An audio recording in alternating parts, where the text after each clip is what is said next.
کہ اس کو ہمارے درمیان غوث پاک کا مہینہ 11ویں کے مہینے کے نام سے یاد کیا جاتا ہے۔ میں سب کی بات نہیں کر رہا ہوں، سنیوں کی بات کر رہا ہوں۔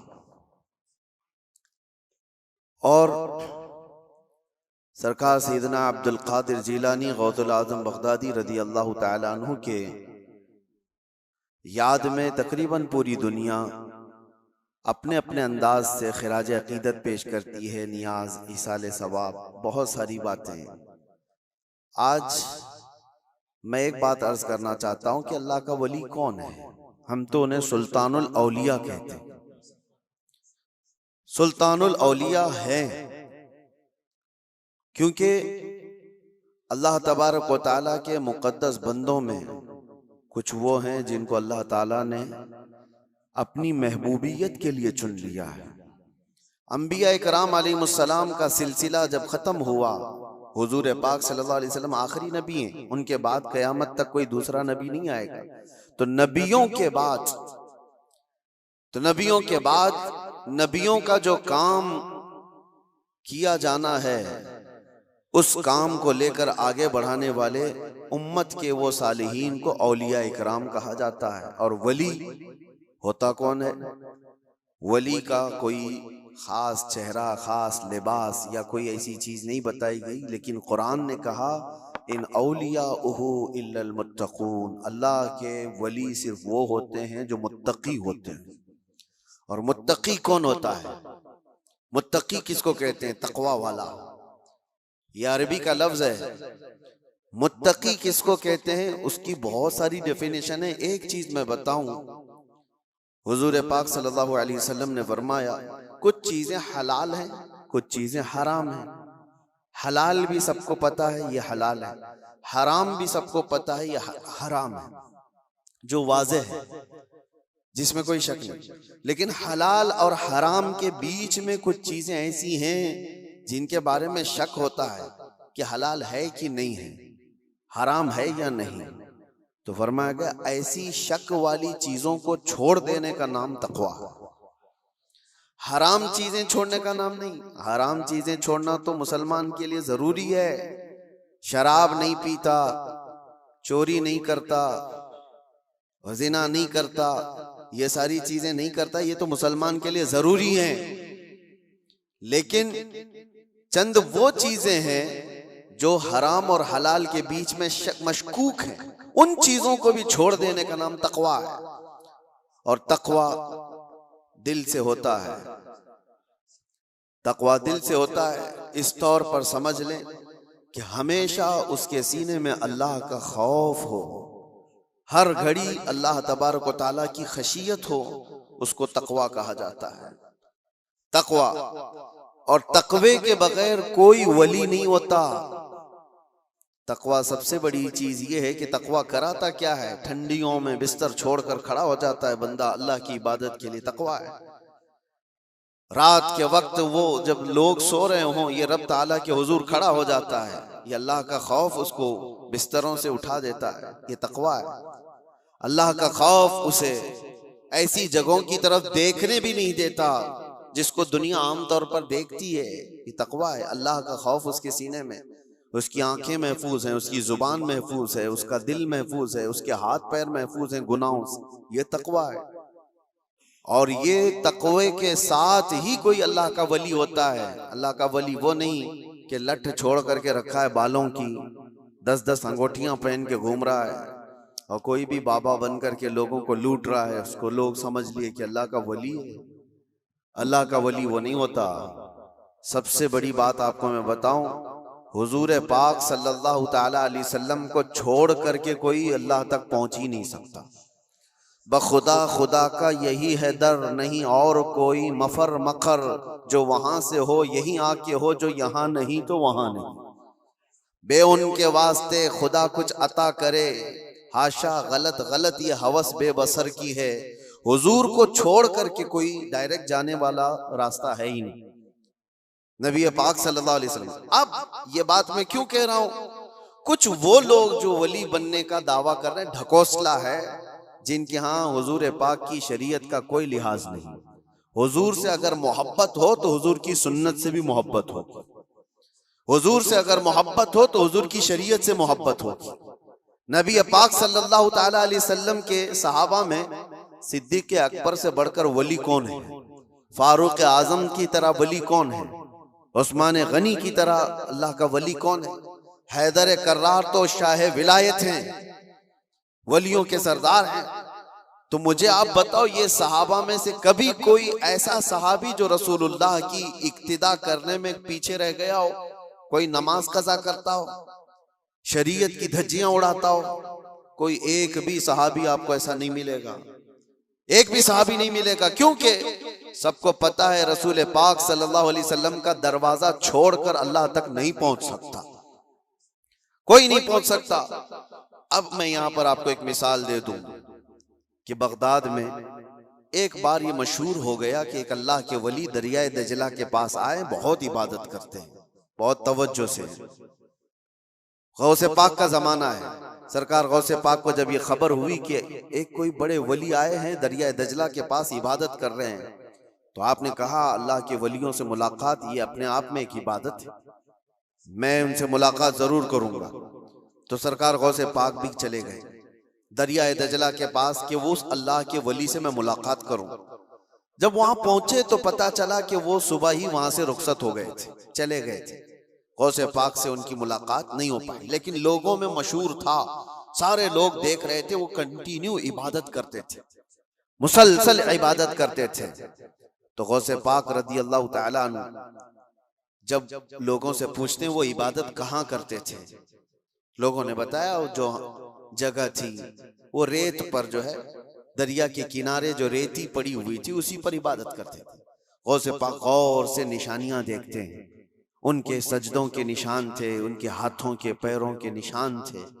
آپ نے غور سے دیکھنے کے بعد پھر کہا تم لوگ جھوٹے شخص کو اللہ کا ولی سمجھ لیے ہو، وہ کہاں سے اللہ کا ولی تھا، تم لوگ کسی کو بھی ولی مان لیتے ہو۔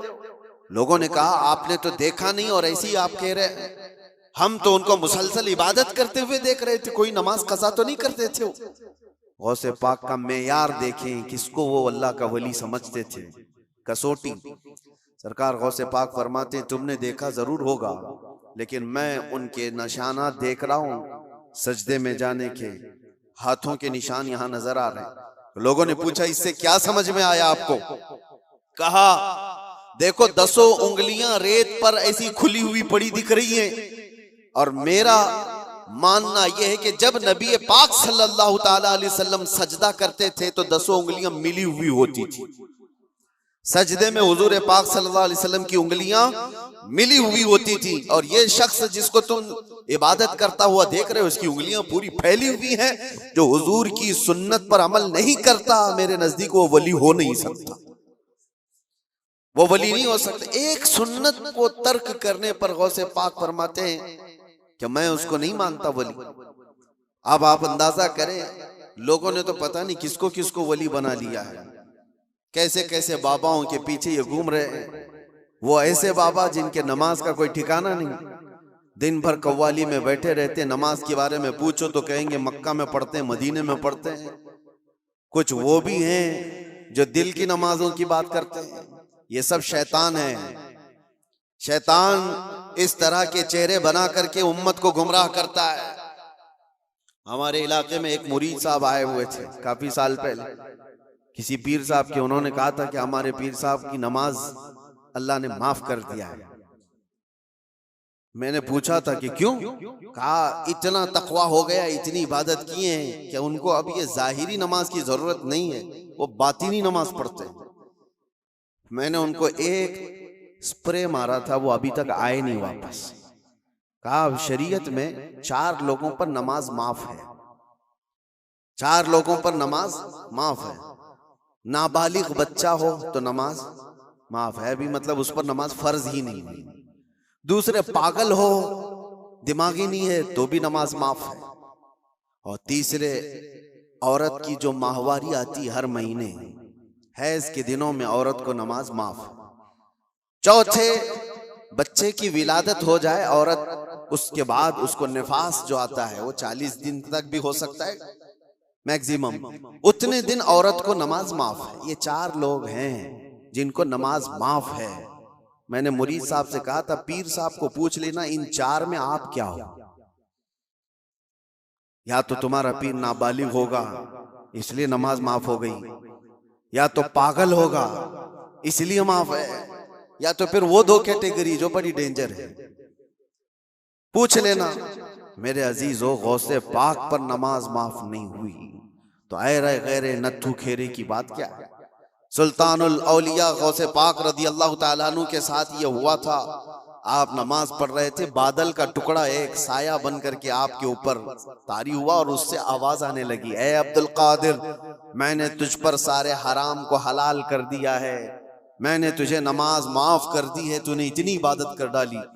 اور ظاہر سی بات ہے یہ 4 دن لوگوں میں بیٹھ کر کے عبادت کر کے یہ سمجھ لیں کہ میں بہت کیا ہوں۔ غوث پاک تو وہ ہیں جنہوں نے 15 سال تک ایک پاؤں پر کھڑے ہو کر رات بھر نماز پڑھی، اور تقریباً 40 سال ان کی عبادت کے ایسے گزرے ہیں کہ ایک انگور کے دانے سے سحری کرتے تھے اور آدھے گلاس پانی سے افطاری کر لیا کرتے تھے۔ یہ غوث پاک کی عبادات اور مجاہدات اتنے سالوں کے بعد اگر کوئی کہے ان کو تو بات تو ایسی لگتی ہے نا کہ شاید دماغ میں یہ بات آ جائے، ہاں اتنے سالوں کی عبادت ہوئی، بادل کے ٹکڑے سے آواز آئے کہ عبد القادر میں نے سارے حرام حلال کر دیے تم پر اور نمازیں معاف کر دی۔ لیکن وہ ایسے ویسے لوگوں کی صحبت پائے ہوئے اور موسمی طریقوں کے ولی نہیں تھے۔ غوث پاک رضی اللہ تعالیٰ عنہ شان محبوبیت پر فائز تھے۔ آپ نے برجستہ کہا یہ آواز رحمان کی نہیں ہے، یہ شیطان کی ہے۔ جب نبی پاک صلی اللہ علیہ وسلم پر نماز معاف نہیں ہوئی تو میں کون ہوتا ہوں؟ اللہ کے رسول صلی اللہ علیہ وسلم جو صاحب شریعت ہیں، حضور نے نماز نہیں چھوڑی، اور وہ بھی آخری وقت تک۔ جانتے ہو روایات میں موجود ہے اس وقت رسول اللہ صلی اللہ علیہ وسلم حجرے سے باہر آ رہے تھے جب آپ کی وفات کو چند ہی دن باقی تھے۔ حضور کی وفات کو، حضور کے انتقال کو چند دن باقی تھے۔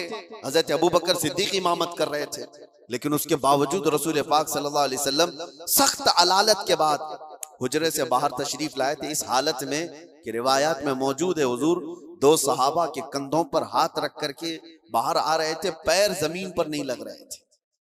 اس قدر شدت کی تکلیف کے ساتھ بھی نبی پاک صلی اللہ علیہ وسلم مسجد میں تشریف لا رہے ہیں، اور یہاں مرغ مسلم توڑتے ہوئے بیٹھے ہوئے وہ پیر کہتے ہیں کہ ہمارے لیے نماز معاف ہے۔ غوث پاک نے جب یہ کہا کہ یہ رحمان کی آواز نہیں، یہ شیطان ہے، میرے لیے نماز معاف نہیں ہو سکتی، تو غوث پاک رضی اللہ تعالیٰ عنہ پر اس نے غرور اور تکبر میں لانے کے لیے ایک دوسرا حملہ کیا تھا اور کہا عبد القادر تم بہت پڑھے لکھے ہو، بہت علم ہے تمہارے پاس، تم پڑھے لکھے نہ ہوتے، علم نہ ہوتا تو آج میرے گمراہی میں آ جاتے۔ شیطان اپنی اصلی حالت پر آ گیا، کہا ٹھیک ہے تم نے مجھے پہچان لیا لیکن تم بہت پڑھے لکھے ہو، تمہارا علم اتنا ہے کہ تم بچ گئے۔ غوث پاک نے کہا تو دوسرا حملہ کر رہا ہے مجھ پر، میرے علم نے نہیں بچایا، مجھے رب کے فضل نے بچایا۔ یہاں پر بھی آدمی بہک سکتا ہے، اگر ہاں کہہ دیا کہ ہاں میں تو پڑھا لکھا ہوں، میں بہت علم والا ہوں، اسی لیے بہت سارے علم والے بھی بھسم ہو گئے، علم والے بھی بہک گئے۔ علم کے ساتھ رب کا فضل ہے تو پھر وہ بچ جاتا ہے۔ میرے عزیزو، عرض یہ کرنا ہے کہ حضور پاک صلی اللہ علیہ وسلم کی شریعت کو چھوڑ کر کے کوئی ولی نہیں ہو سکتا۔ غوث پاک رضی اللہ تعالیٰ عنہ کی 11ویں کرنے والے، نیاز کرنے والے سب سے میرا ایک ہی کہنا ہے اور سب کے لیے ایک میسج ہے کہ تمہاری 11ویں، تمہارے کچڑے، تمہارے نیاز یہ فرض نہیں، نہ ہی واجب ہیں، مستحب کے درجے میں آ سکتے ہیں، لیکن فجر کی نماز سے لے کر عشاء کی نماز تک فرض یہ تمہارے اوپر ایسا ضروری ہے کہ اس چیز کے لیے کوئی معافی نہیں ہے۔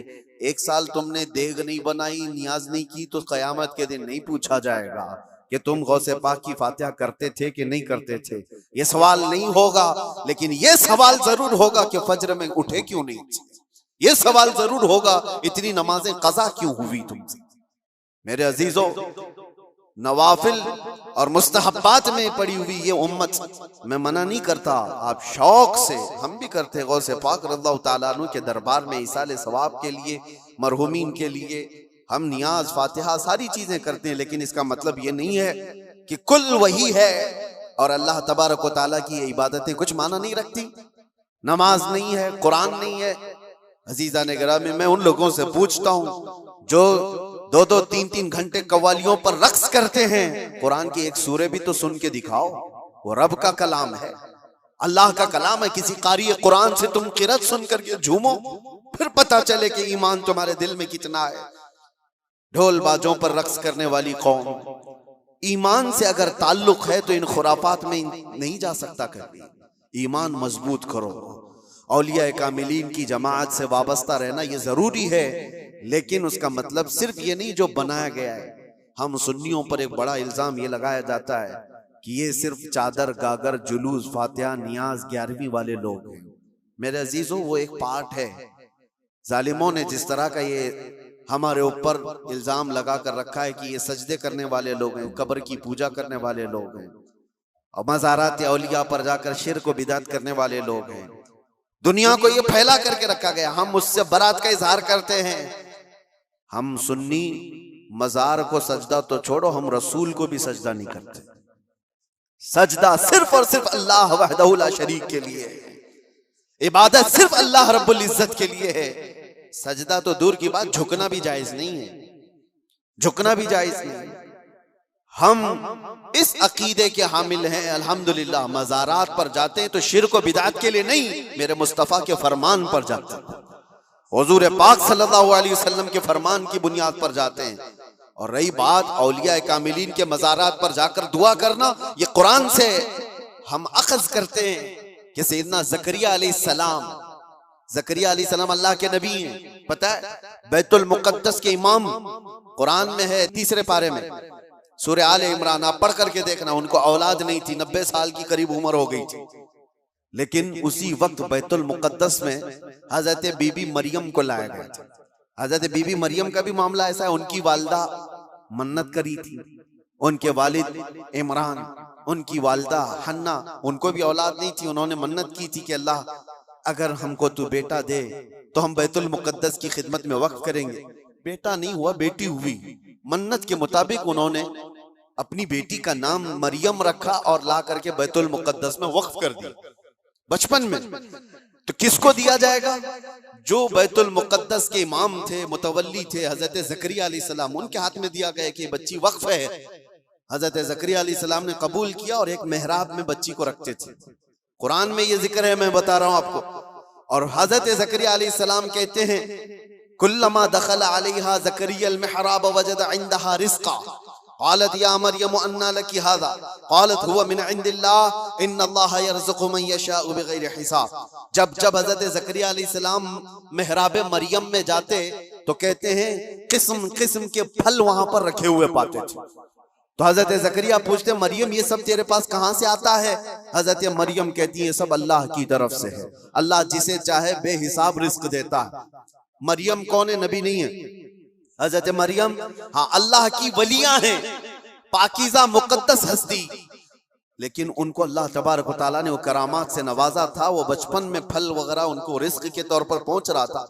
اس کے بعد کی جو آیت ہے اب سنو، اس کے بعد یہ جو واقعہ ہے اس کے بعد کی آیت قرآن پاک میں سورہ آل عمران میں رب تعالیٰ فرماتا ہے ہنالک دعا زکریا ربہ قال رب ہب لی من لدنک ذریۃ طیبۃ انک سمیع الدعاء۔ زکریا علیہ السلام کو بھی اولاد نہیں تھی، تو اسی مریم کے محراب میں کھڑے ہو گئے جہاں بی بی مریم تھی، کہا اے اللہ مجھے بھی ایک بیٹا عطا کر دے۔ ہنالک دعا زکریا ربہ، یہ قرآن کی آیت ہے۔ زکریا علیہ السلام نے اپنے رب سے دعا کی اللہ مجھے بھی ایک بیٹا دے دے، تیری جانب سے نیک و صالح بیٹا عطا کر دے۔ اب یہ دعا تو ہو گئی، اور قرآن میں اس کے فوراً بعد آیت ہے فنادته الملائکۃ وهو قائم یصلی فی المحراب ان اللہ یبشرک بیحییٰ۔ اسی وقت اللہ کے فرشتوں نے بشارت دے دی زکریا علیہ السلام کو تمہاری دعا قبول ہو گئی اور یحییٰ علیہ السلام کی شکل میں تمہیں بیٹا ملنے والا ہے۔ اتنی تیز دعا۔ اب میں آپ کو بتاتا ہوں یہ آیت میں کیوں پڑھ رہا ہوں اور کیوں آپ کے سامنے رکھ رہا ہوں۔ زکریا علیہ السلام خود اللہ کے نبی اور جہاں کے امام ہے وہ بیت المقدس ہے، دنیا کا سب سے مقدس ترین مقام اس وقت بیت المقدس میں حضرت زکریا علیہ السلام جہاں عبادت کرتے تھے وہیں پہ دعا بھی تو کر سکتے تھے، وہیں پر دعا کر سکتے تھے، لیکن قرآن یہ کہتا ہے وہ محراب مریم میں آ کر کے دعا کر رہے ہیں، محراب مریم میں جہاں بی بی مریم بیٹھی وہاں دعا کر رہے ہیں۔ اس سے پتہ یہ چلتا ہے کہ اللہ کے صالح بندے جہاں ہوتے ہیں وہاں سے دعائیں قبول ہوتی ہیں۔ پتہ چلا جہاں نیک و صالح اللہ کے ولی رہا کرتے ہیں وہاں سے جب نبی کی دعا قبول ہوتی ہے تو پھر امتی کی کیوں نہیں قبول ہوتی؟ اور فوراً دعا قبول ہوئی اور بیٹا بھی ملا۔ اب یہ لوگ کہتے ہیں غریب نواز کے یہاں جاتے ہیں تو کیا بیٹا ملتا ہے؟ بیٹی ملتی ہے، اولاد مانگنے جاتے ہیں۔ ظالموں تمہیں پتہ نہیں زکریا علیہ السلام بی بی مریم کے پاس کھڑے ہو کر بیٹا مانگے تھے تو بیٹا نبی کی شکل میں ملا تھا۔ ہاں یہ نہیں ہے کہ وہ بی بی مریم سے مانگ رہے تھے، وہ اللہ سے مانگ رہے تھے، لیکن جگہ کون سی ہے؟ جگہ کا بھی اثر ہوتا ہے۔ ہاں ایک بات میں آپ کو بتا دوں کہ جگہ کا اگر اثر نہیں ہوتا تو مسجدیں اور یہ ساری چیزیں بنانے کی ضرورت کیا ہوتی؟ عبادت کرنے کے لیے بھی جگہ ہے، کھانا کھانے کی بھی آپ کے گھر میں جگہ ہے، حاجت میں جانے کے لیے بھی کوئی جگہ ہے، آپ کا ٹریٹمنٹ کرنے کے لیے ہاسپٹل میں بھی جگہ ہے۔ ہر چیز ایک ایک جگہ پر ہوتی ہے کہ نہیں ہوتی؟ ہوتی۔ جن لوگوں کا وہ ماننا ہے کہ کچھ بھی نہیں ضروری ہے وہاں جانا یہاں جانا، تو میں ان سے کہتا ہوں کبھی باتھ روم میں بیٹھ کر کے ڈاکٹر سے اپنا علاج کرا لو گے؟ جگہ تو جگہ ہی ہے، بیٹھے ہو نہیں ہے، آپ کو پتا ہے اس کے لیے ہاسپٹل جانا ہوگا، اس کے بیڈ پر سونا ہوگا، وہاں پر وہ کچھ ٹریٹمنٹ کرے گا، کیا ضرورت ہے پوچھتے ڈاکٹر سے آ جاؤ میرے ٹوائلٹ میں علاج کر لو، یہیں انجیکشن لگا دو۔ میرے عزیزو گندگیوں میں بیٹھا ہوا آدمی وہ اپنا علاج کرانے کے لیے بھی اٹھ کر کے چلا جاتا ہے۔ بلا تشبیہ بلا تمثیل میں آپ سے کہہ رہا ہوں کہ ہم پتہ نہیں کیسے کیسے گناہوں میں مبتلا ہیں، یہاں سے نکل کر کے ہم ان پاک ستھری جگہوں میں جاتے ہیں جہاں اللہ کے ولی آرام فرما، اور اس جگہ پر کھڑے ہو کر ہم اللہ ہی سے دعا کرتے ہیں، اور پاکیزہ مقام کی برکت سے اللہ دعائیں قبول کرتا ہے۔ یہ سنیوں کا عقیدہ میں بتا رہا ہوں، ظالموں کا بنایا وہ نہیں پتا ہم کو۔ سنیوں کا عقیدہ یہ ہم ان پاکیزہ مقدس ہستیوں کی بارگاہ میں اس لیے جاتے ہیں۔ یہ ایک چیز نہیں ہے، ایسی کئی مثالیں ہیں، کئی مثالیں۔ حدیث الاسراء والمعراج جو حضور صلی اللہ علیہ وسلم کے معراج کا سفر ہے، اس سفر میں ایک روایت یہ بھی ملتی ہے کہ ایک جگہ پر حضور پاک صلی اللہ علیہ وسلم رک گئے۔ حضرت جبرائیل امین نے کہا یہاں پر آپ 2 رکعت نماز پڑھ لیں۔ حضور پاک صلی اللہ علیہ وسلم نے وہاں پر 2 رکعت نماز ادا کی اور اس کے بعد پوچھا جبرائیل سے یہ کون سا مقام ہے؟ توجہ۔ تو حضرت جبرائیل علیہ السلام نے کہا اے اللہ کے نبی یہ وہ جگہ ہے جہاں حضرت عیسیٰ علیہ السلام کی پیدائش ہوئی تھی۔ بی بی مریم سے حضرت عیسیٰ علیہ السلام کی پیدائش ہوئی تھی، وہاں پر حضور پاک صلی اللہ علیہ وسلم نے 2 رکعت نماز ادا کی۔ ہاں جگہ کو آپ صلی اللہ تعالیٰ علیہ وسلم نے اپنے نماز کا مصلی بنایا۔ اس روایت سے میں آپ کو بتانا چاہتا ہوں جہاں عیسیٰ علیہ السلام پیدا ہوئے وہاں ہمارے نبی نماز پڑھے، اور جہاں میرے مصطفیٰ پیدا ہوئے ہو، کیا وہ جگہ دعاؤں کی قبولیت کی نہیں ہو سکتی؟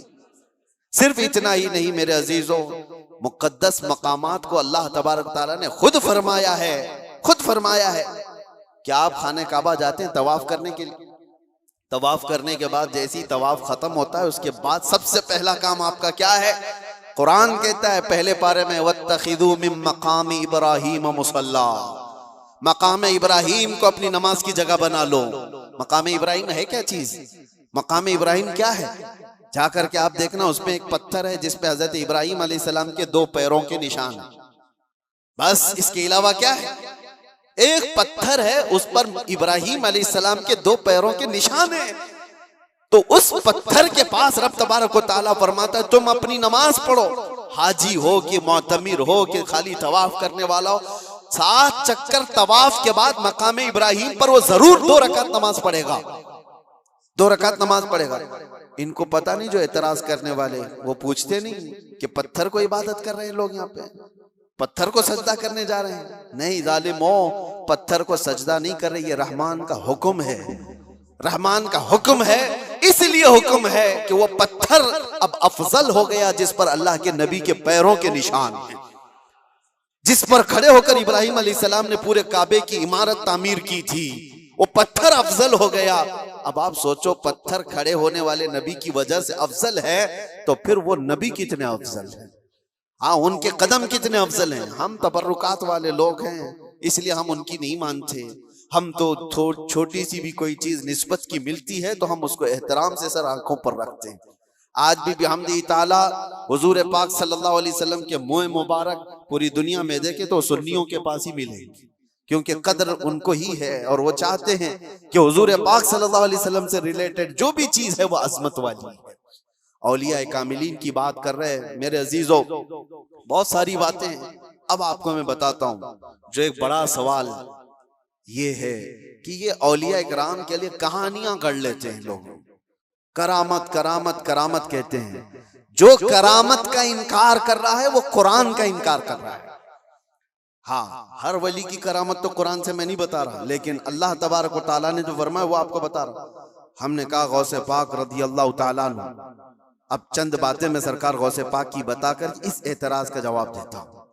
سلطان الاولیاء غوث پاک رضی اللہ تعالیٰ عنہ کی بارگاہ میں ایک عورت آئی اپنے بچے کو لے کر، کہا کہ اس کو اپنے پاس رکھ لیجئے. آپ نے قبول کر لیا، بچہ تربیت میں آ گیا. غوث پاک کی بارگاہ میں رہنا پلنا کس کے نصیب میں ہو. چند مہینوں کے بعد وہ خاتون آئی، اپنے بیٹے کو دیکھا، بہت دبلا پتلا، بالکل کانڈی ہو گیا، ہڈیاں نکل گئی. ماں تو ماں ہے، دیکھتی ہے بچہ کیسا ہو گیا، سوکھ گیا، کاٹا ہو گیا.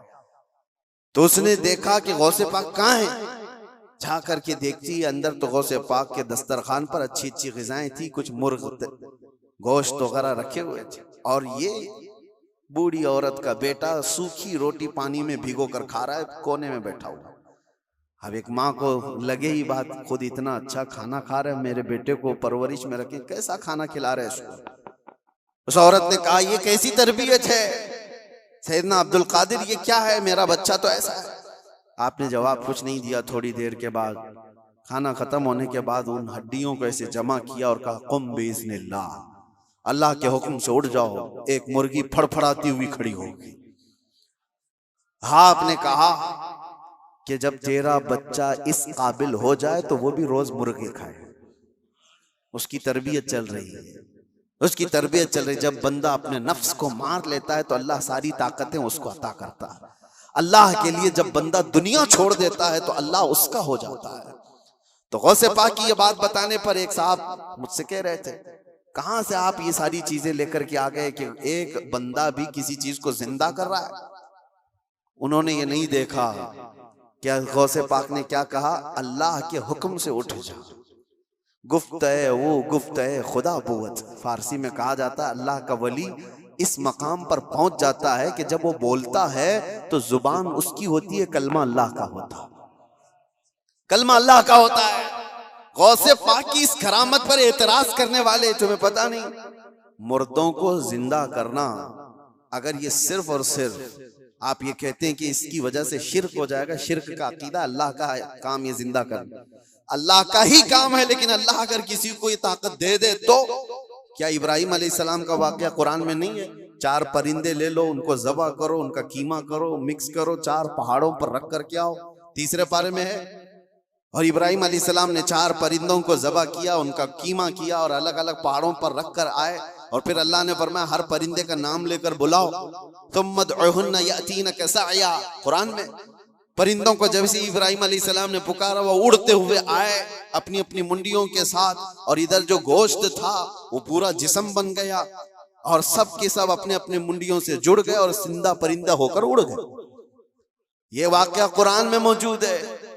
صرف اتنا ہی نہیں میرے عزیزو، عیسیٰ علیہ السلام کے بارے میں قرآن کیا کہتا ہے کہ عیسیٰ علیہ السلام وَأُبْرِئُ الْأَكْمَحَ وَالْأَبْرَصَ وَأُحْيِي الْمَوْتَى بِإِذْنِ اللَّهِ. جو سفید داغ والا ہوتا تھا، کوڑ کی بیماری والا ہوتا تھا، عیسیٰ علیہ السلام ہاتھ رکھتے تو صحیح ہو جاتا تھا.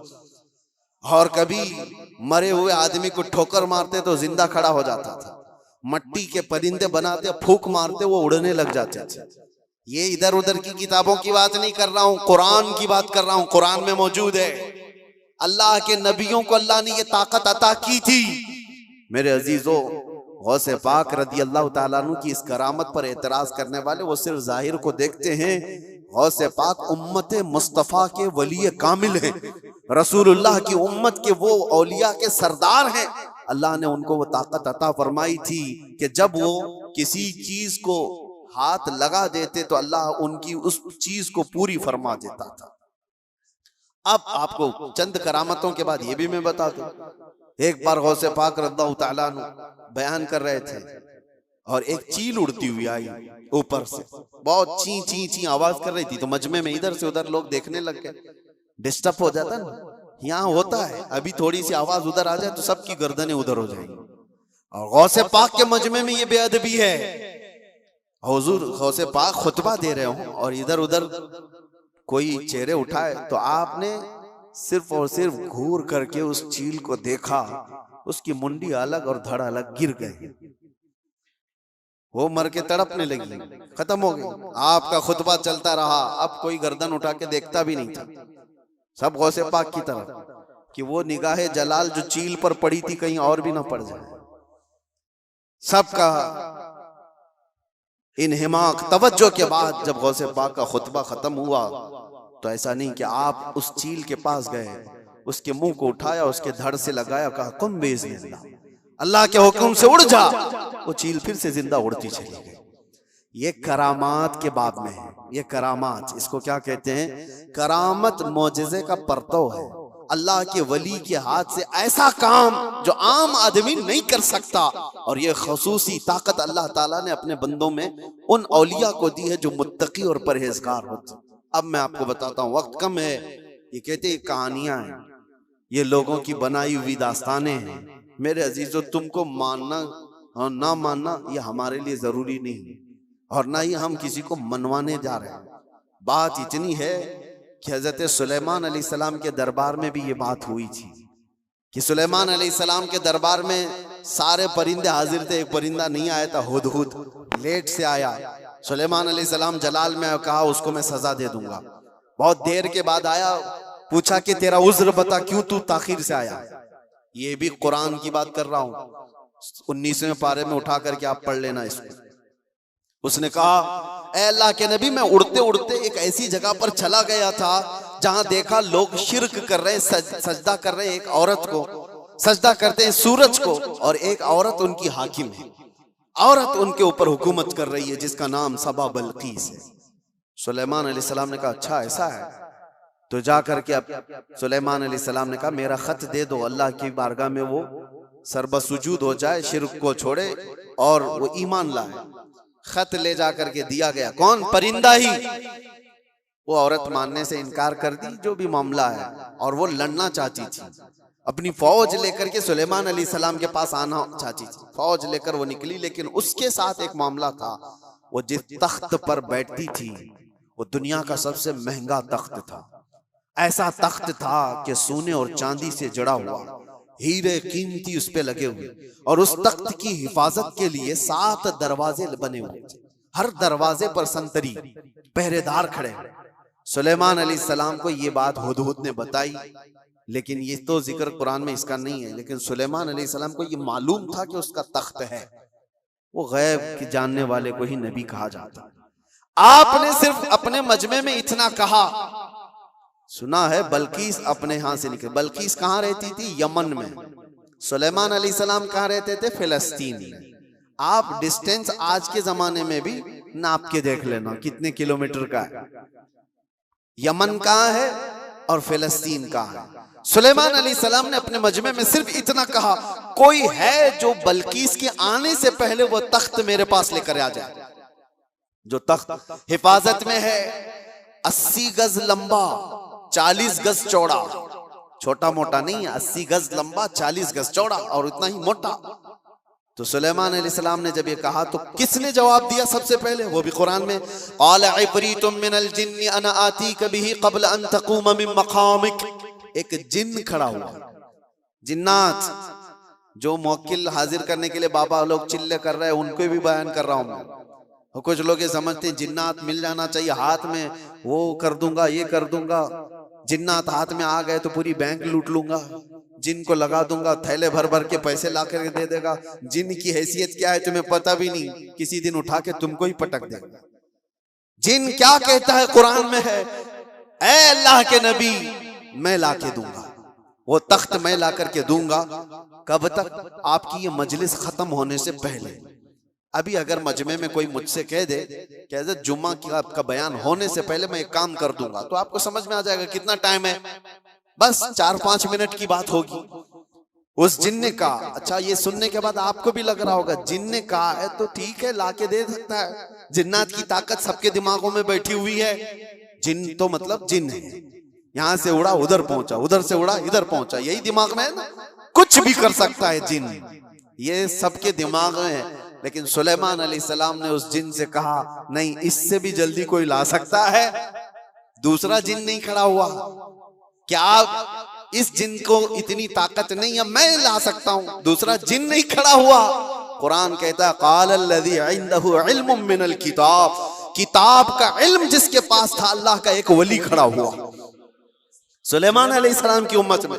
وہ کہتا ہے اللہ کا ولی جن کا نام آصف بن برقیہ بتایا جاتا ہے، انہوں نے کہا انا آتیک بہ قبل ان یرتد الیک طرفک. اے اللہ کے نبی میں وہ تخت لاؤں گا. کتنی دیر میں؟ کہا کہ آپ کی پلک جھپکنے سے پہلے. اور پھر قرآن کہتا ہے فلما رآہ مستقرا عنده. سلیمان علیہ السلام کی بات کمپلیٹ بھی نہیں ہوئی تھی، آپ نے پلٹ کر دیکھا تو وہ تخت وہاں حاضر تھا. کون لایا؟ سلیمان علیہ السلام خود نبی ہیں، ان کا پاور اپنی جگہ پر، لیکن لانے والا نبی نہیں تھا، وہ اس امت کا ولی تھا. کس امت کا؟ بنی اسرائیل میں ہے. سلیمان علیہ السلام بنی اسرائیل کے نبی ہیں.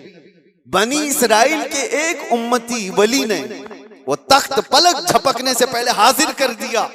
1000 کلومیٹر سے بھی زیادہ کا ڈسٹینس ہے یمن اور فلسطین میں، زیادہ ہے، اس سے زیادہ ہے. اور تخت پلک جھپکنے سے پہلے لا کر حاضر کر دیا. اور قرآن کی آیتیں پڑھو، انہوں نے یہ نہیں کہا میرے بازو کی طاقت ہے، میری قوت ہے، میں اتنا پاورفل ہوں، بلکہ تخت حاضر کر کے اس کے بعد سلیمان علیہ السلام نے کیا کہا؟ ھذا من فضل ربی، یہ میرے رب کا فضل ہے، یہ میرے رب کا فضل ہے. اب توجہ چاہتا ہوں، سلیمان علیہ السلام کے امتی بنی اسرائیل کے ولی، ان کو یہ طاقت ہے، ان کو یہ طاقت ہے کہ وہ یمن سے فلسطین میں پلک جھپکنے سے پہلے تخت لا سکتے ہیں. تو بہرحال سلیمان علیہ السلام سے کئی درجے افضل محمد الرسول اللہ ہیں. بنی اسرائیل سے کئی درجے افضل امت محمدیہ ہے. بنی اسرائیل کے ولی کا مقام جہاں تک نہیں ہے، اس سے کئی درجے افضل رسول اللہ کی امت کے ولی کا مقام ہے. اور عام ولی کی بات نہیں، ولیوں کا ولی اور سلطان الاولیاء غوث پاک کا مقام کچھ اور ہے. پھر بغداد سے جب وہ یہ کہتے ہیں کہ میں مغرب میں ہوں اور میرا مرید مشرق میں ہو اور اس کا ستر کھل جائے تو میں یہیں سے اس کو چھپا دیا کرتا ہوں، تو یہ بات کوئی غلط نہیں ہے. اللہ نے ان کو وہ مقامات عطا کیے ہیں. غوث پاک نے اسی لیے تو کہا تھا اپنے قصیدے میں رأیت نظرت الی بلاد اللہ جمعا کخردلۃ علی حکم اتصالی، میں اللہ کے سارے شہروں کو ایسے دیکھتا ہوں جیسے رائی کے دانے کو اپنے ہتھیلی میں دیکھتا ہوں. ابو ذر غفاری کو جس علاقے کے وہ گورنر تھے، معزول کر کے کہا آپ میرے پاس مدینے آ جائیں، میرے ساتھ رہیے. آپ ایسا نہیں ہے کہ ان کو دشمنی میں معزول کیا.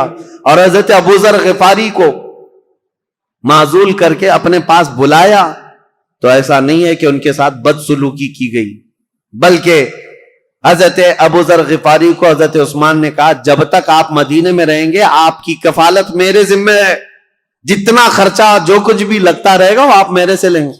وہ حضرت ابو ذر غفاری کھڑے ہوئے کہا یہ بندہ کسی کا محتاج نہیں ہے. نہ حضرت عثمان غنی سے 1 روپیہ لیا، 1 سکہ لیا، کچھ نہیں.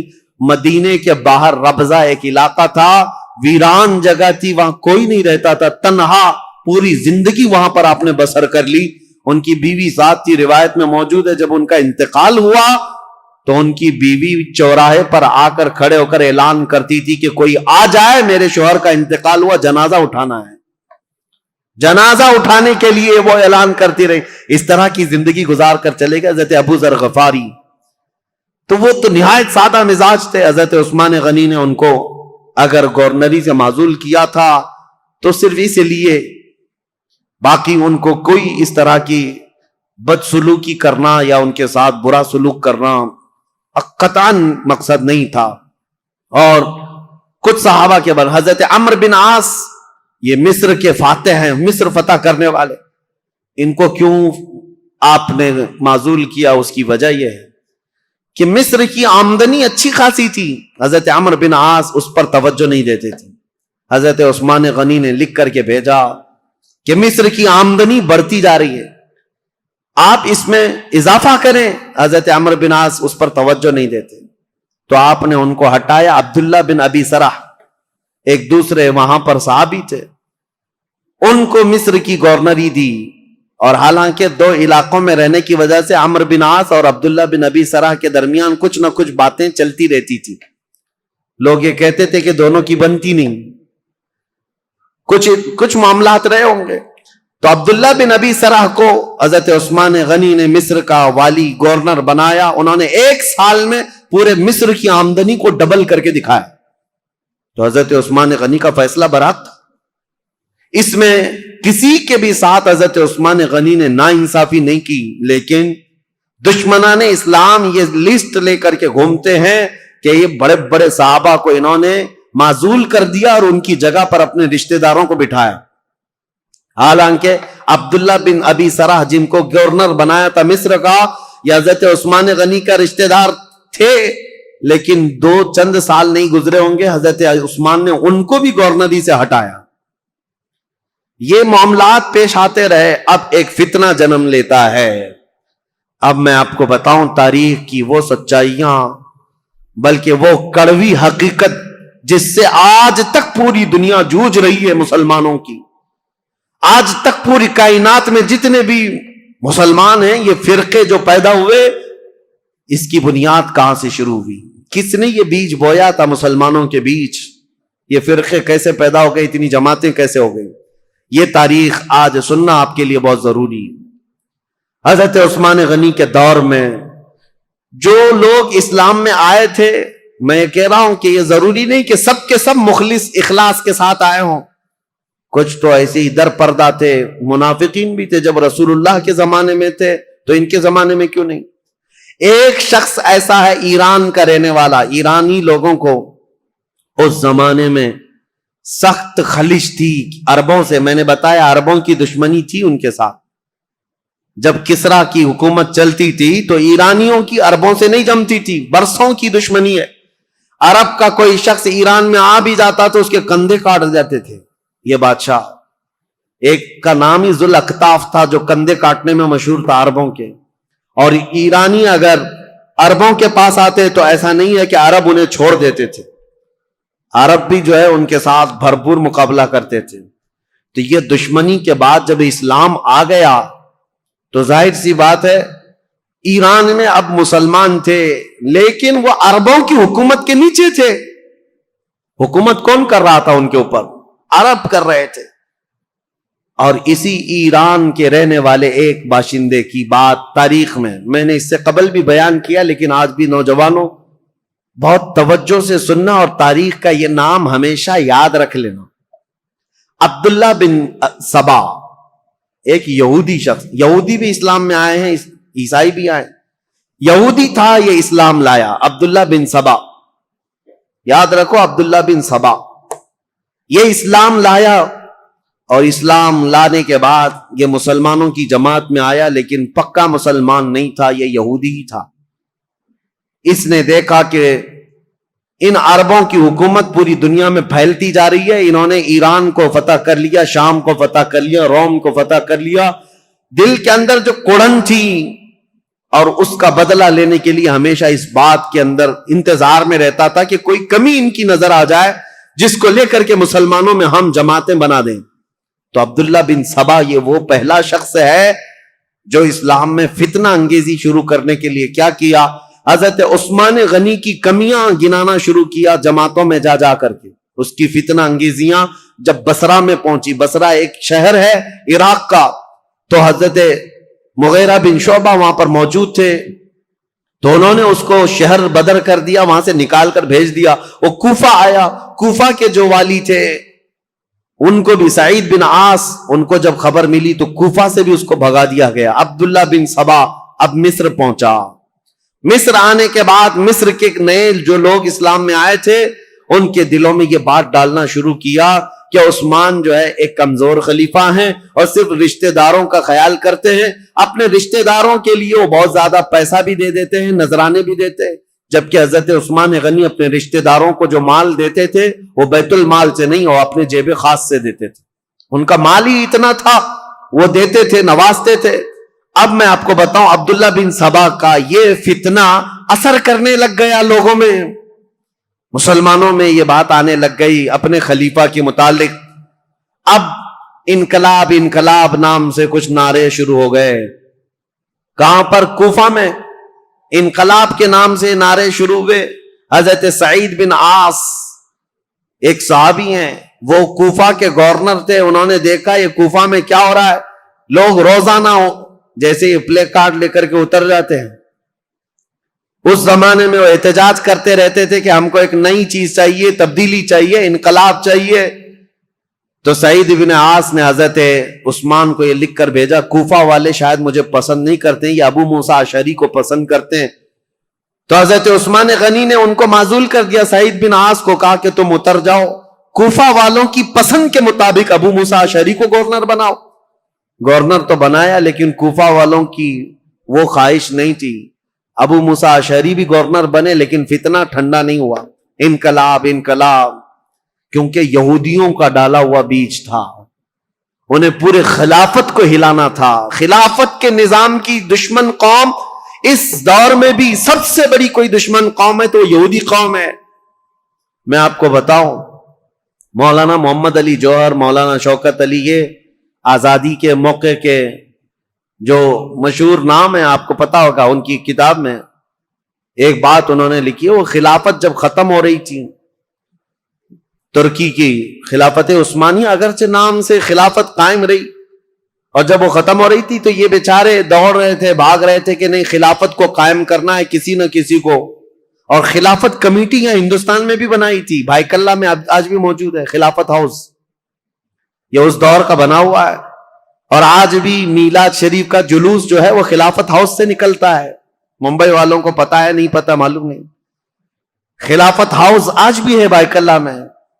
خلافت کو قائم کرنے کے چکر میں وہ دوڑتے رہے. کیوں؟ ان کی بتائی ہوئی ایک بات بتا رہا ہوں. یہودیوں نے کہا تھا, ایک بڑے یہودی دانشور نے ان سے کہا تھا, ہمیں مسلمانوں کی نماز سے, ان کے زکوٰۃ سے, ان کی قربانیوں سے, ان کی ٹوپی داڑھی سے, ان کی مسجدوں سے کوئی بھی نفرت نہیں, کوئی مذائقہ نہیں. وہ جتنی نمازیں پڑھنا ہے سب پڑھیں, لیکن ہم چاہتے ہیں مسلمانوں میں دو باتیں کبھی نہ آئیں. ایک دو لفظ کبھی نہ آئیں. یہودی یہ چاہتے ہیں مسلمانوں کی زبان پر دو لفظ کبھی نہ آئے. ایک جہاد کا لفظ نہ آئے, دوسرے خلافت کا لفظ نہ آئے. پوری دنیا سے انہوں نے یہ دو ناموں کو مٹانے کے لیے ایڑی چوٹی کا زور لگایا. یہودی آج سے نہیں, عبداللہ بن سبا کے زمانے سے. عبداللہ بن سبا یہ وہ فتنہ ہے جو خلافت کو ہلانے کے لیے آیا تھا. پوری خلافت کو وہ مدینہ طیبہ کی درہم برہم کرنا چاہتا تھا. اس کے لیے وہ فیلڈ بنانا شروع کیا. اور آپ کو پتا ہے اسی طرح کا یہودی تھا لارنس آف عربیہ جس کو کہتے ہیں, جس نے خلافت عثمانیہ کو ہمیشہ کے لیے اس دنیا سے ختم کیا ہے. عربوں کو اٹھایا ترکیوں کے خلاف, اور پورے عرب میں ایک ایسا فتنہ مچایا. لارنس آف عربیہ جو انگلینڈ کا باشندہ, وہ عربی اتنی اچھی بولتا تھا کہ جو اصل عرب ہے وہ نہیں بول پاتے تھے. اور عربوں میں رہ کر کے ان کے مزاج میں یہ بات ڈالا تھا کہ تم عرب اور ترکی تم پر آ کر حکومت کرتے ہیں. بغاوت ایسی کی تھی کہ ترکیوں کے خلاف عرب کی لڑائی چلی 1920 سے لے کر 1930 تک, اور ترکی عرب کا پورا علاقہ چھوڑ کر چلے گئے. اور اس کے بعد یہ سعودی عرب قائم ہوا ہے. سعودی نام ہی نہیں تھا, عرب شریف ہے, حجاز تھا, نجد تھا, اور اصل عرب یمن کہلایا جاتا تھا. سب ڈیوائیڈ ہو گئے, ترکی چلے گئے. اس ڈیوائیڈیشن میں بھی سب سے بڑا رول یہودیوں کا تھا. اور یہ یہودی فتنہ حضرت عثمان غنی کے زمانے میں شروع ہوا ہے. اسی لیے تاریخ بتانا مجھے بہت ضروری ہے. عبداللہ بن سبا نے کیا کرنا شروع کیا؟ مصر کے لوگوں میں, کوفہ کے لوگوں میں, بصرہ کے لوگوں میں یہ بات ڈالنی شروع کی کہ خلافت کے زیادہ حقدار تو حضرت علی ہیں, اہل بیت ہیں, رسول اللہ کے گھر والے ہیں. اہل بیت کی محبت کے نام پر وہ ایک ایسا فتنہ لوگوں میں شروع کیا، جبکہ اسے نہ اہل بیت سے محبت تھی نہ صحابہ سے محبت تھی. وہ تو اسلام لایا ہی تھا بظاہر دکھانے کے لیے، اصلی وہ تو یہودی تھا. لیکن اس کو کہتے ہیں سبائی فتنہ. عبداللہ بن سبا ہے تو سبائی فتنہ. اس سبائی فتنے کا اثر تو اس زمانے کے بڑے بڑے مسلمانوں میں ہو گیا تھا، تابعین میں. کچھ صحابہ بھی سوچنے لگ گئے تھے کیا ہو رہا ہے، ایسے حالات پیدا کر دیا. اب سنی حضرت عثمان غنی رضی اللہ تعالیٰ عنہ کے دور کا آخری حصہ تھا. فتوحات اسلامیہ 6 سال تک تو چلتی رہی، لیکن آخری جو 6 سال ہیں وہ فتنوں میں ہی گئے. ایسے فتنے کہ کبھی انقلاب کے نام پر وہاں جماعت کھڑی ہو رہی، کبھی انقلاب کے نام پر یہاں، اور حتیٰ کہ یہ لوگ مطالبہ کرنا بھی شروع کر دیے کہ عثمان بن عفان کو کرسی سے ہٹایا جائے.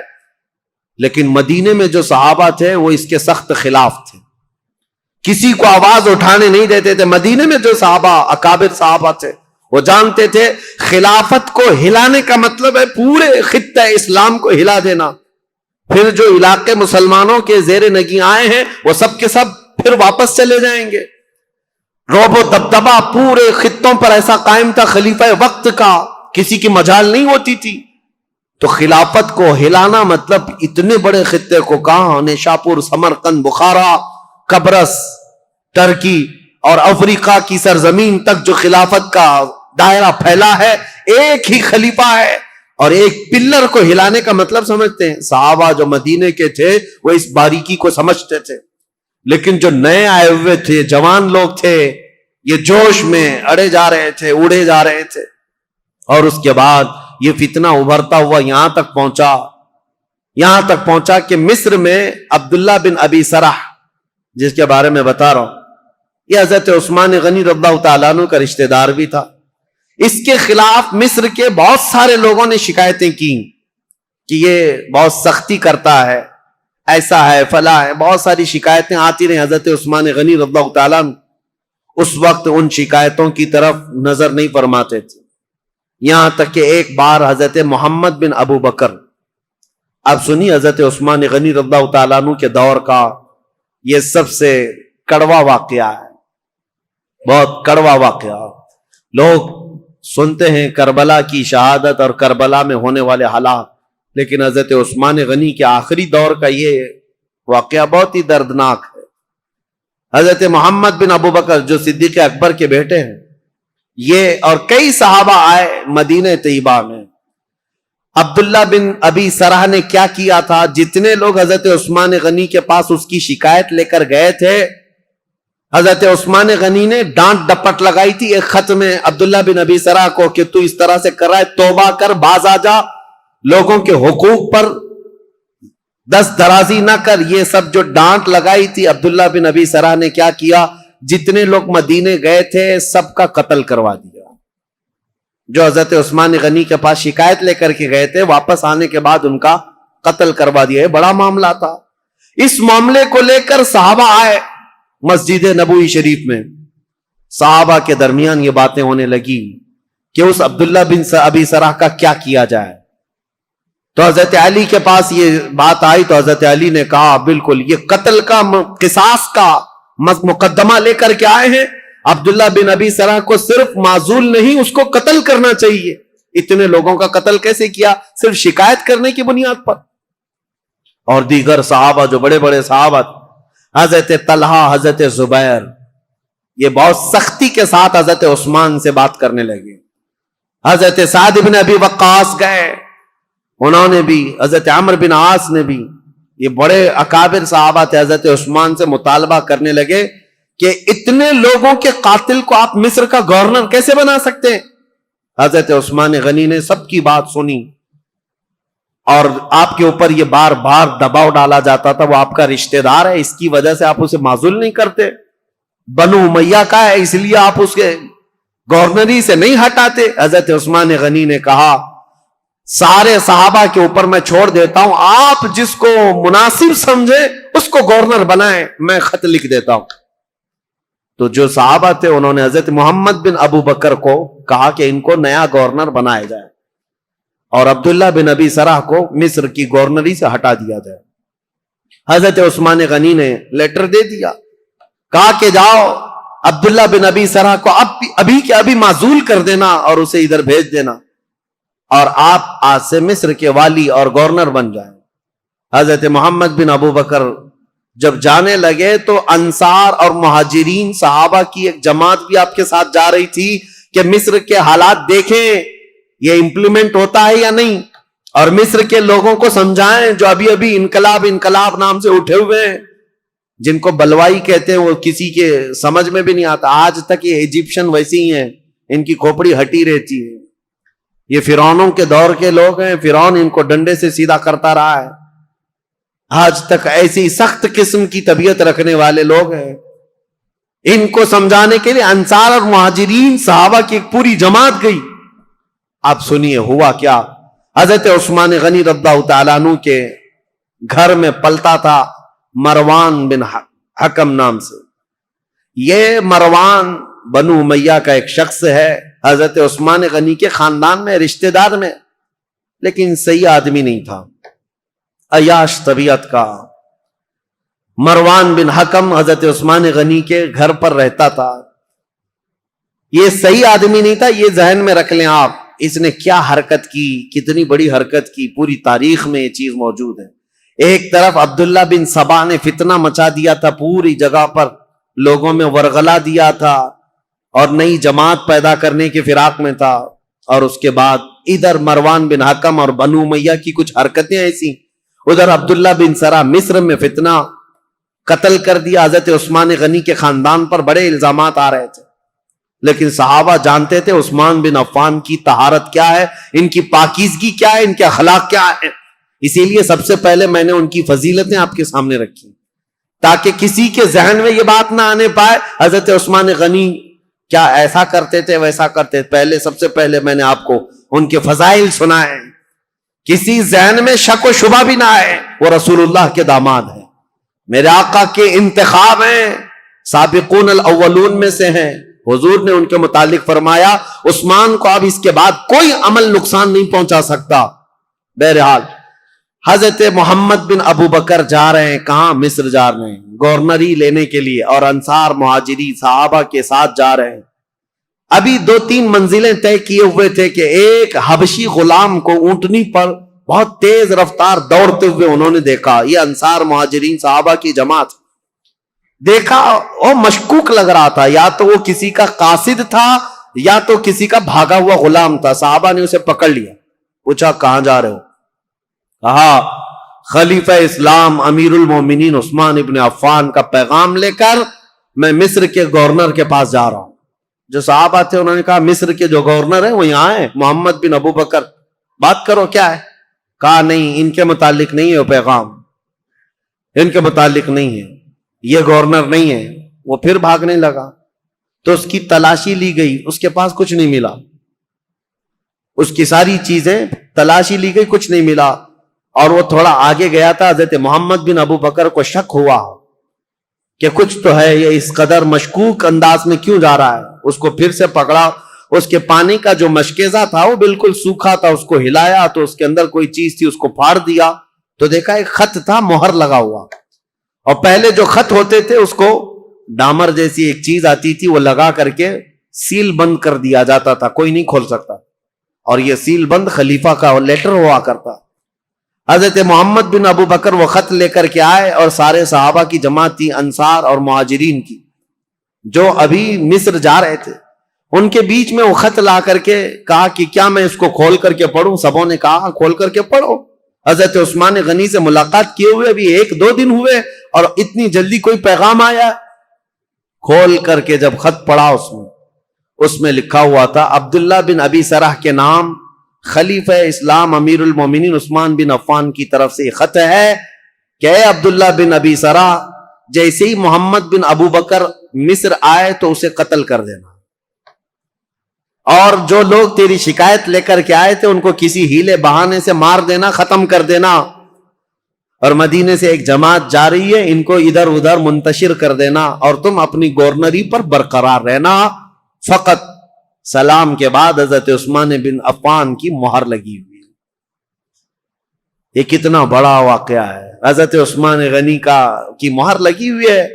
اب ظاہر سی بات ہے اس جگہ جو بھی ہوگا وہ آپے سے باہر ہوگا. حضرت محمد بن ابو بکر انہوں نے دیکھا ہے لیٹر میرے قتل کا. ایک طرف خلیفہ نے مجھے گورنر بنا کر بھیجا, دوسری طرف عبداللہ بن ابی سرا اپنے رشتہ دار کو یہ لکھ کر بھیج رہے ہیں کہ میں جیسی آؤں گا قتل کر دیا جائے مجھے. وہ آپے سے باہر تھے. سارے صحابہ انصار مہاجرین وہ سب برہم ہو گئے سخت نالاؤں. یہ جماعت واپس لوٹ آئی مدینے آئے. مدینے آنے کے بعد سیدھے مسجد نبوی شریف میں آئے. حضرت علی ابن ابی طالب کرم اللہ وجہہ الکریم, حضرت طلحہ, حضرت زبیر, حضرت عبد الرحمن, بڑے بڑے صحابہ موجود تھے. ان سب صحابہ کے پاس لا کر یہ خط رکھا گیا کہ اس خط میں ایسے ایسے معاملات لکھے گئے ہیں. سب صحابہ نے کہا یہ نہایت ہی بہت ہی گری ہوئی حرکت ہے, ایسا ہونا ہی نہیں چاہیے, ایسا کیسے کیا جا سکتا ہے. تو پھر حضرت علی رضی اللہ تعالیٰ عنہ نے کہا اس مسئلے کو امیر المومنین سے ہی پوچھا جائے. تو خط لے کر حضرت علی آئے, آپ کے ساتھ 6 صحابہ اور بھی تھے. حضرت عثمان غنی, یہ آپ کو میں بتا رہا ہوں 70 سال کے بعد تو وہ خلافت پر بیٹھے تھے اور تقریباً آپ کی عمر ابھی 80 سال کے قریب ہو رہی تھی. اس وقت آپ تو مکمل عبادت میں لگے رہتے تھے. حضرت عثمان کے پاس آئے, حضرت علی نے یہ خط دکھایا. وہ غلام کو بھی پکڑ کر کے لائے تھے, وہ اونٹنی بھی ساتھ تھی. حضرت عثمان سے کہا یہ غلام آپ کا ہے؟ حضرت عثمان نے کہا یہ غلام میرا ہے. کہا اونٹنی؟ کہا یہ بھی میری. اس کے بعد مہر دکھائی, کہا یہ آپ کی مہر ہے؟ کہا میری مہر ہے. کہا یہ خط پڑھ کر کے سنا, یہ خط کیا ہے؟ حضرت عثمان غنی نے خط سنا. اس کے بعد کہا اللہ رب العزت کی وحدانیت کی قسم, ان میں سے ایک حرف بھی میرا لکھا ہوا نہیں ہے, میں اس سے بری ہوں. حضرت علی فوراً اٹھ گئے, کہا صحابہ سے آج تک ہم نے عثمان کو قسم کھاتے ہوئے نہیں سنا تھا. ان کی پاکیزگی, ان کی طہارت ایسی تھی کہ ان کو قسم کھانے کی ضرورت نہیں پیش آئی. تو کہا کہ عثمان بن عفان اگر حلف اٹھا چکے, قسم کھا چکے ہیں, تو یہ خط ان کا ہو ہی نہیں سکتا. حضرت طلحہ, حضرت زبیر تھے, انہوں نے کہا ٹھیک ہے ہم نے تسلیم کر لیا, داماد رسول امیر المومنین سے آج تک ہم نے جھوٹ سنا نہیں ہے, آپ اس پر بھی جھوٹ نہیں بول رہے ہیں, لیکن مسئلہ یہ ہے کہ یہ تو معلوم کریں کہ یہ ہے کس کا. اس خط نے پورا فتنہ مچا دیا ہے. محمد بن ابو بکر ماننے کو تیار نہیں ہے. اب یہ خبر مصر بھی پہنچ گئی, اور مصر کے جو بلوائی تھے عبداللہ بن ابی سرح سے جو پریشان تھے, وہ سب کی سب جماعت بنا کر مدینے آ گئے, مدینے میں داخل ہو گئے. حضرت طلحہ اور حضرت زبیر نے جب تحقیقات کی تو پتہ چلا حضرت عثمان کے گھر میں رہنے والا مروان, یہ اس کی حرکت تھی. اس نے حضرت عثمان غنی کی مہر چرائی تھی اور خط چرا کر کے اس پر لکھا اور حضرت عثمان کی مہر لگائی. ان کی اونٹنی لیا, ان کا غلام بھیجا اور اس کو یہ کہہ کر بھیجا امیر المومنین کا حکم ہے مصر کے گورنر لے جاؤ. لیکن بیچ میں پکڑا گیا اور راز فاش ہو گیا. جیسے ہی پتا چلا مروان چھپ گیا. اب مسئلہ یہ تھا کہ حضرت طلحہ, حضرت زبیر اور بڑے صحابہ نے کہا عثمان ابن عفان سے, کہا اس نے اتنی بڑی حرکت کی ہے لہذا مروان کو آپ ہمارے حوالے کر دیں. حضرت عثمان رشتہ داروں کے لیے بڑے نرم بھی تھے. آپ کو پتا تھا اگر مروان کو ان کے حوالے کیا جائے تو قتل ہو جائے گا, مار دیا جائے گا. حضرت عثمان غنی نے مروان کو ان کے حوالے نہیں کیا. بس یہی بات تھی جو بہت بڑا فتنہ لاحق ہو گیا. حضرت علی کرم اللہ وجہہ الکریم نے بھی سارے صحابہ سے کہا حضرت عثمان غنی اگر مروان کو آپ کے حوالے نہیں کرنا چاہتے تو سب کے سب چلے جائیں, اس لیے کہ سزا دینے کا حق خلیفہ وقت کو ہے. عثمان ابن عفان سزا دیں گے. حضرت علی اس میں حق بجانب تھے, لیکن حضرت علی کرم اللہ وجہہ الکریم نے بھی حضرت عثمان غنی سے کہا تھا کہ اس مسئلے کو جتنی جلدی آپ فرو کریں گے, ٹھنڈا کریں گے, اتنی جلدی ہم سب کے لیے امان ہے, ورنہ فتنہ بہت بڑھ چکا ہے.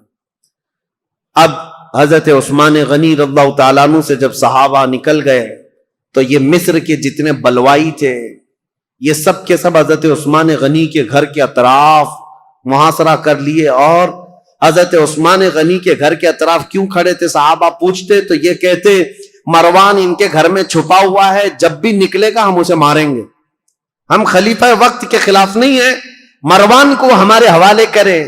حالانکہ مروان کب کے ان کے گھر سے بھاگ کر ملک شام جا چکا تھا، حضرت عثمان کے گھر میں تھا بھی نہیں، لیکن یہ بلوائی اسی انتظار میں کہ مروان گھر کے اندر ہے، محاصرہ کر کے رکھا۔ کتنے دن؟ 40 دن تک چلا تھا یہ محاصرہ، اور حضرت عثمان غنی پر ایک دانہ پانی بھی اندر جانے نہیں دیتے تھے۔ سیدہ ام المومنین حضرت حفصہ حضور کی زوجہ ہے، وہ پانی کا مشکیزہ لے کر حضرت عثمان غنی کے پاس جا رہی تھیں پانی پلانے کے لیے۔ ان کے خچر پر جو مشکیزہ رکھا تھا، ان بلوائیوں نے تیر مار مار کر کے مشکیزہ پھوڑ دیا اور پورا پانی بہا دیا۔ ام المومنین کو تک حضرت عثمان کے گھر جانے نہیں دیا، حضرت عائشہ صدیقہ کو تک جانے نہیں دیا۔ یہ نئے آئے ہوئے لوگ تھے اسلام میں سب، یہ بلوائی۔ ایک دن حضرت عثمان غنی چھت پر کھڑے ہوئے اور پوچھا لوگوں سے، کیا ہے لوگوں، کیا تم میں علی بن ابی طالب ہیں؟ لوگوں نے کہا نہیں ہے۔ کہا تم میں سعد بن ابی وقاص ہے؟ لوگوں نے کہا نہیں ہے۔ کہا طلحہ یا زبیر ہیں؟ کہا نہیں ہے۔ حضرت عثمان نے چھت سے پکار کر کہا، کیا میری بات علی بن ابی طالب تک کوئی پہنچا سکتا ہے؟ کہا کہ کیا بات ہے؟ کہا علی بن ابی طالب سے یہ کہہ دو کہ عثمان بن عفان پچھلے 4-5 دن سے پانی کا ایک گھونٹ بھی نہیں پیا ہے۔ خبر ملی مولا علی کرم اللہ وجہہ الکریم کو، حضرت علی رضی اللہ تعالیٰ عنہ نے اپنے دونوں شہزادوں کو لے کر حضرت حسن اور حضرت امام حسین کو پانی کے مشکیزے بھرے اور چند جوانوں کو لے کر حضرت عثمان کے گھر پہنچ گئے اور پانی پہنچایا۔ یہ صرف اور صرف یہی پانی تھا حضرت عثمان کے گھر جو پہنچا، آخری پانی تھا جو حضرت علی بن ابی طالب کی طرف سے آیا تھا۔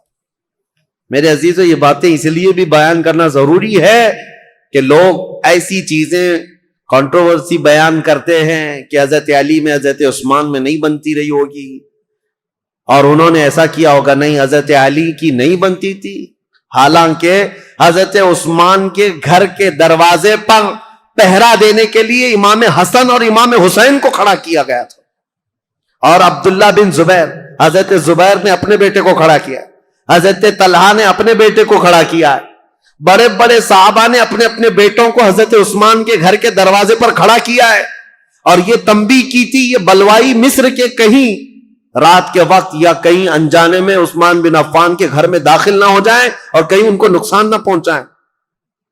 یہاں تک کہ یہ بلوائی جو ہے، مصر کے جو لوگ آئے تھے، ایک مرتبہ تیر چلائے تھے، ان تیروں کی وجہ سے حضرت امام حسین کا پورا سینہ زخمی ہو گیا، خون ہو گئے تھے، اور حضرت امام حسن مجتبیٰ کے سر پر زخم آیا تھا نیزے سے۔ یہ حضرت عثمان کی حفاظت پر دونوں شہزادے کھڑے تھے، اور یہ خون اتنا بہہ گیا تھا جس کو دیکھ کر کے ڈر گئے۔ محمد بن ابو بکر ان میں تھے، انہوں نے کہا، اے لوگو، ہم تو عثمان بن عفان اور بنو امیہ کے خلاف کھڑے ہیں، ابھی تم نے ان کا خون اتنا بہا دیا کہ بنو ہاشم ان کا یعنی بدلہ لینے کے لیے آ جائیں گے۔ بنو ہاشم کون ہے؟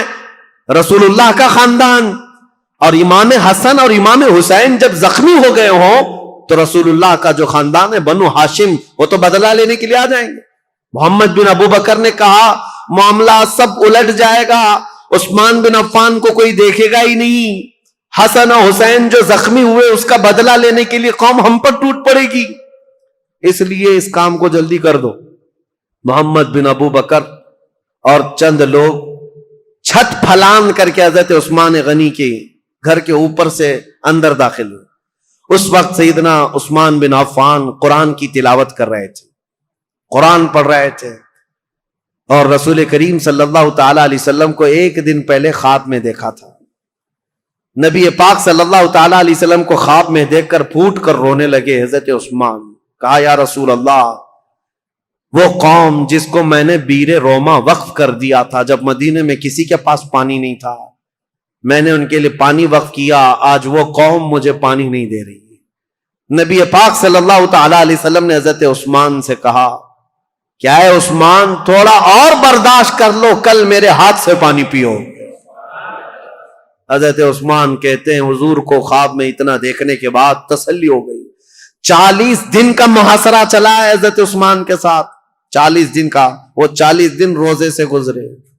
حضرت عثمان غنی رضی اللہ تعالیٰ عنہ کی یہ سختیاں, اور جب پانی بھی نہیں پہنچتا, کھانا بھی نہیں پہنچتا, اس وقت رسول کریم صلی اللہ تعالیٰ علیہ وسلم کے کئی صحابہ, میں یہ بات میں بتاتا ہوں, محمد بن ابو بکر چھت پھلانگ کر کے آئے تھے, اس سے پہلے کئی صحابہ آئے, حضرت طلحہ آئے, حضرت زبیر آئے اور دیگر بڑے صحابہ آئے. کہا امیر المومنین یہ حالات بڑے سخت ہو گئے, 3 باتوں میں سے ایک بات کر لیجیے آپ, یا تو آپ کسی چھپے ہوئے راستے سے ملک شام چلے جائیں, وہاں آپ کی حفاظت ہو سکتی ہے, یا تو پھر مروان کو پکڑوا کر کے اس کو سب کے سامنے سزا دے دیں, معاملہ ٹھنڈا ہو سکتا ہے, یا تو پھر آپ اپنی خلافت سے دستبردار ہو جائیے, خلافت سے آپ ہٹ جائیے. حضرت عثمان نے کہا یہ تینوں کام نہیں کر سکتا, مروان میرے پاس نہیں. رہی بات مجھے ملک شام جانے کی بات کر رہے ہو, حضرت عثمان غنی کہتے ہیں میرے جسم کے ٹکڑے ہو جائیں میں رسول اللہ کا مدینہ چھوڑ کر نہیں جا سکتا. میں رسول اللہ کا پڑوسی ہونے کے لیے اپنا وطن مکہ چھوڑ کر یہاں آیا, اپنی جان بچانے کے لیے میرے نبی کا شہر چھوڑ کر نہیں جا سکتا. اور رہی بات تیسری, خلافت چھوڑ دیجئے, سنو اس بات کا مجھے شوق نہیں ہے, لیکن میرے آقا صلی اللہ تعالی علیہ وسلم کی حدیث ہے, رسول اللہ نے فرمایا تھا عثمان بن عفان کو ایک جبہ دیا تھا, اور اس کے بعد کہا اے عثمان اللہ تمہیں ایک جبہ پہنائے گا اور میری امت اس کو اتارنے کی کوشش کرے گی, لیکن تم موت تک اس جبے کو اتارنا مت. حضرت عثمان نے کہا اس جبے سے مراد رسول اللہ نے جو فرمایا تھا وہ خلافت کا جبہ تھا جو اللہ نے مجھے پہنایا, اور میں نے اپنی زندگی میں رسول صادق صلی اللہ علیہ وسلم کی بات سچ ہوتے دیکھا. قوم مجھ سے وہ جبہ اتارنے کی کوشش کر رہی ہے اور میں ابھی تک برقرار ہوں تو صرف رسول اللہ کے فرمان کی وجہ سے. میرے آقا نے فرمایا ہے. تو صحابہ نے جب یہ 3 باتیں رکھی, حضرت عثمان نے تینوں کا جواب دیا تو سب صحابہ چلے گئے. اب وہ 40واں دن تھا جب حضرت عثمان قرآن کی تلاوت کر رہے تھے.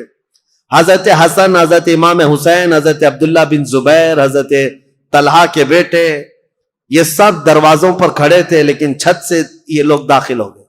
جیسے ہی آئے, محمد بن ابو بکر کون ہے؟ حضرت ابو بکر صدیق کے بیٹے. ان کے قتل کا فرمان گیا تھا نا, تو ظاہر سی بات ہے ان کو غصہ تھا. حضرت عثمان کے خط میں کس کے قتل کا تھا؟ ان کے قتل کا مسئلہ لکھا ہوا تھا. عبداللہ بن ابی سرح کو جو خط لکھا گیا تھا مروان نے, وہ محمد بن ابو بکر کے قتل کا تھا. تو محمد بن ابو بکر داخل ہوئے اور آتے ہی حضرت عثمان غنی کی داڑھی پکڑ لی. کہا عثمان بن عفان سے, امیر المومنین آپ ایسا کیسے کر سکتے ہیں, میرے ساتھ ایسا کیسے کر سکتے ہیں آپ؟ ایک طرف مجھے گورنر بنا کر بھیج رہے تھے اور دوسری طرف اس کو میرے قتل کا لیٹر بھیج رہے تھے. حضرت عثمان نے نہیں کچھ نہیں کہا. کہا اے محمد اگر تیرے باپ یہ حرکت کرتے ہوئے دیکھتے تو زندہ نہیں بچتا.